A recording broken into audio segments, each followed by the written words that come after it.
This is John for MTG Nexus coming at you with another in-depth deck overview, this time with another staple of the modern format, blue-white control.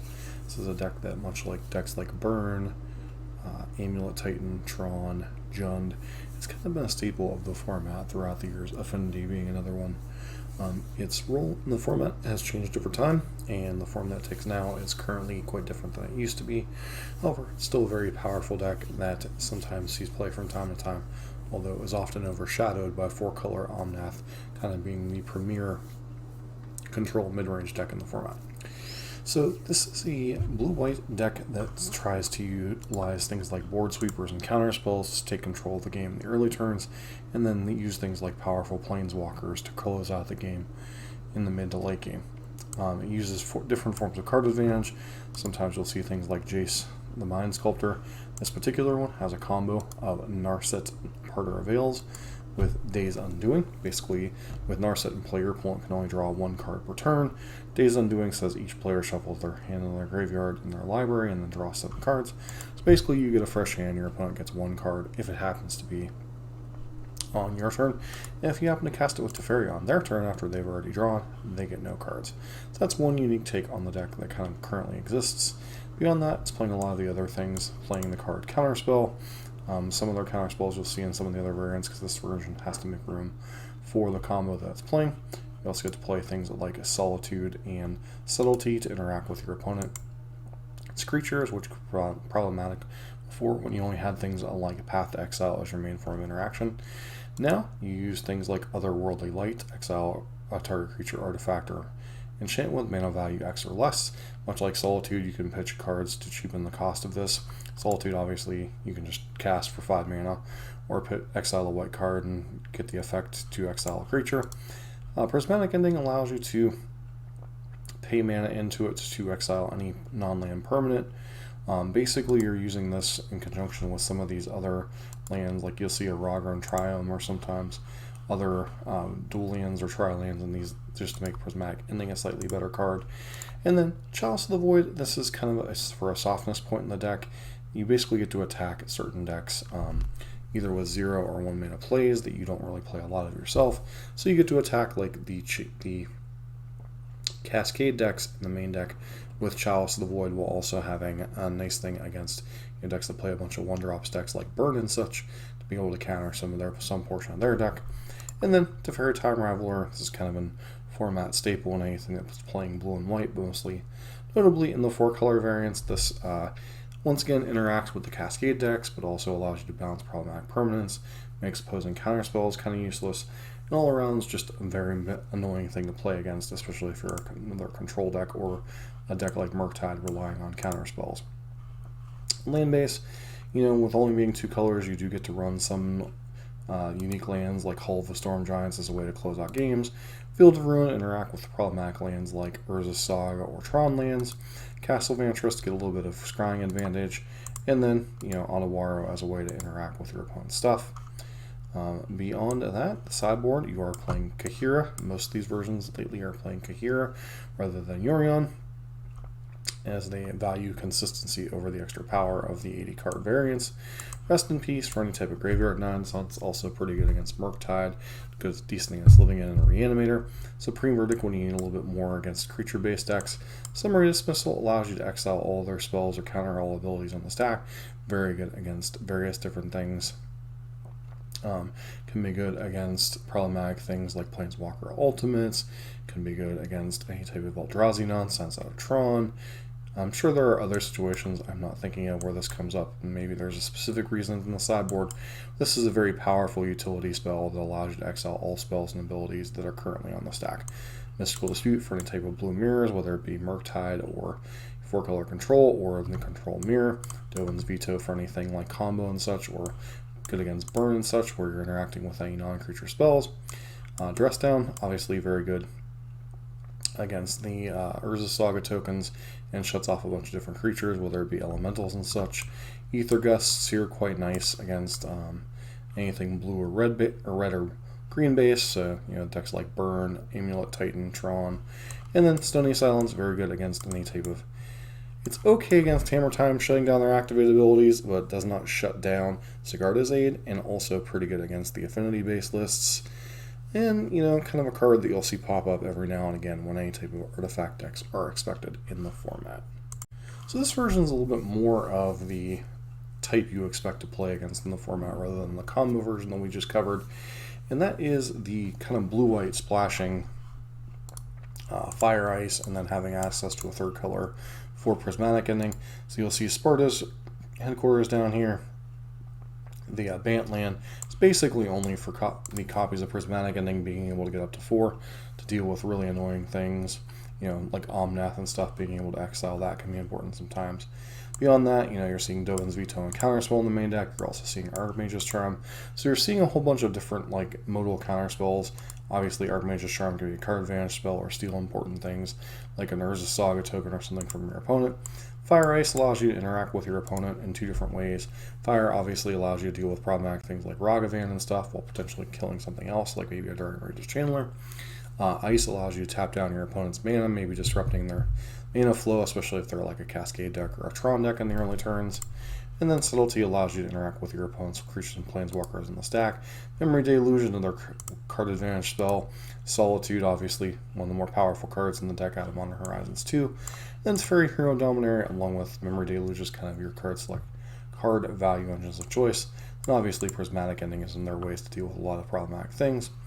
Land base, nothing really specific out of it, other than we did mention some number of triomes, simply because the deck is trying to get up to the 3rd and 4th colors to be able to be more effective with Prismatic Endings. Spreading Seas, this comes in against any type of land nonsense, whether against Urza Sagas, Tron lands, possibly coming in against Amulet, disrupting 3 and 4 color mana bases can be quite important. Aether Gust, once again, good against Burn, good against Amulet Titan, good against anything with red in it, so, red or green, so Tron.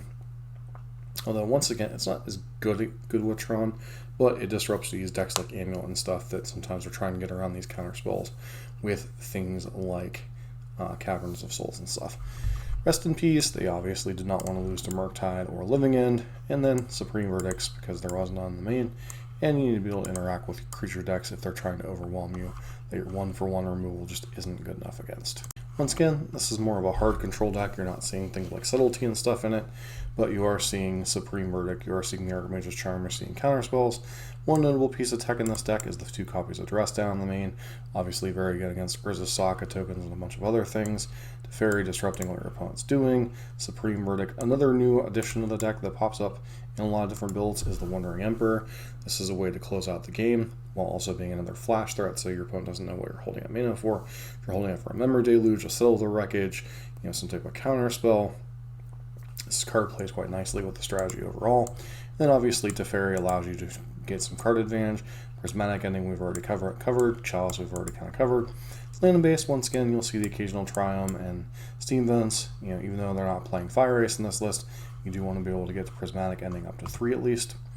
Sideboard, once again, 3rd copy of Chalice, so obviously expecting a lot of Cascade nonsense or against Burn and such.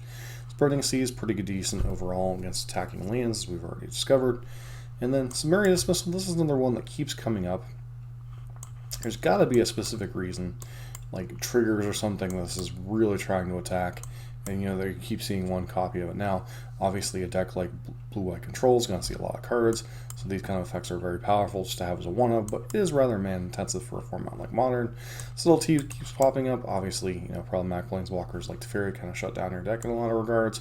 So it is nice to have things, and also, kind of another way along with Aether Gust to attack Primeval Titans if you're expecting a bunch of Amulet Titan and such. Final variant kind of pulls everything together while also playing some Jace the Mind Sculptors. This is a very powerful card advantage engine. It can be very hard to protect in the current format, as Unholy Heat and a lot of other things that made this a little bit tenable, especially things like Ragavan and such that can just hit these cards out of nowhere that previously they'd be protected against.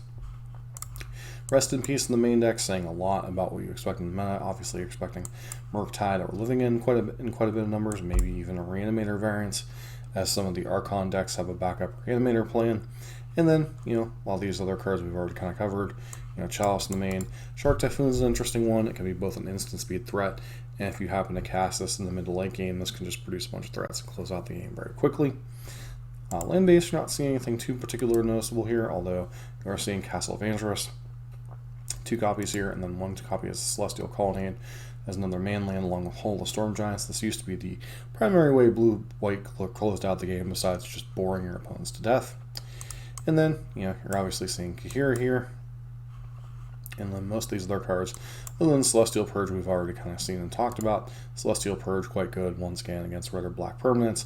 So, dealing with those annoying Ragavans and stuff, you can sometimes overtax your removal in some spots. And, a lot of just different things that you can kill with this. Even like if someone's playing a Liliana of the Veil, Death Shadows, lots of different things that can get killed in the format. Dothy Voidwalkers, there's a lot of different threats that see play that this can potentially kill.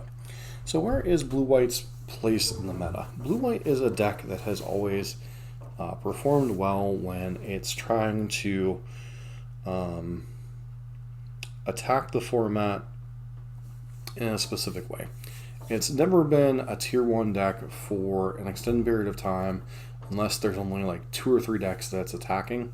So the fact that the meta is number 1, both wide open, and number 2, there is a variant of the deck that basically does what it does a little bit better. Has placed kind of Blue-White in this weird place where it's like no longer the top control deck in the format and still struggles with, trying to figure out what answers it needs to be, what questions it needs to be answering. Now the format, as far as the top tier, has settled down quite nicely. You basically have the Cascade decks, you have Blue-Red Murktide, you have 4-color Omnath, and then beyond that, you have different things like Hammer Time, you have different decks like Amulet Titan, Burn, and different decks that can pop up, Yawgmoth. So when you're expecting a winner's format that's mostly like Murktide, 4-color control, and Cascade, it's very easy to attack with a deck like Blue-White Control. And a lot of these decks feel like they're designed to attack with those specific decks in mind. You see a lot of anti-red stuff. You're seeing a lot of chalices for cheap spells, out of Murktide or Burn or the Cascade decks. You're seeing a lot of answers for things like Ragavan, Ledger Shredder. You're seeing things like Rest in Peace, Chalice of the Void, Teferi. You're seeing this deck is almost hard tuned to attack these like upper tier decks, and I think with the exception of 4-color control, which might be one of the things Summary Dismissal tickets bring in against, it's one of the things I haven't found out in like watching other people play Blue-White Control, or even playing it a little bit in the past. It's not really a card that I would ever have brought in. It was mainly a card that used to attack things like Eldrazi and such. I guess there are uncounterable threats in the format, although they don't see much play, because they're usually like 6 mana, the ones that are relevant against Blue-White anyway. Chandra Awakened Inferno, Nib Mizzet Perun. You see all these different things, just ways to get around those kind of things. So it's quite interesting that a card like that makes the rounds. Maybe it's just for all the elemental triggers and stuff that keep going on. Maybe Tron or Amulet. Those are reasons to bring it in as well. But the deck's in a weird place that in a wide open meta, it doesn't feel like the best choice.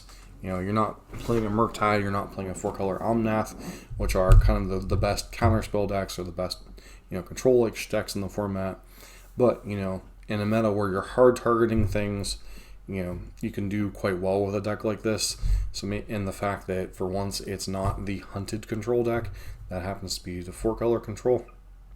And there's not really any one spell or thing you can bring in against a deck like this. Much like a deck like Jund, this is a deck that just requires a strategy to overcome it. You have to get under it with a deck like Burn.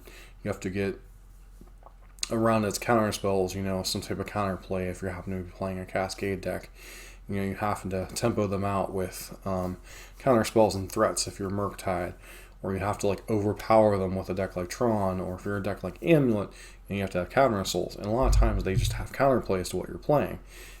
If you see a lot of Burn, you can see things like Sunset Revelry, or different things in addition to Solitude and more copies of Wandering Emperor. If you happen to see more Cascade decks, you see more copies of the Chalice of the Void, Dovin's Vetoes, Rest in Pieces.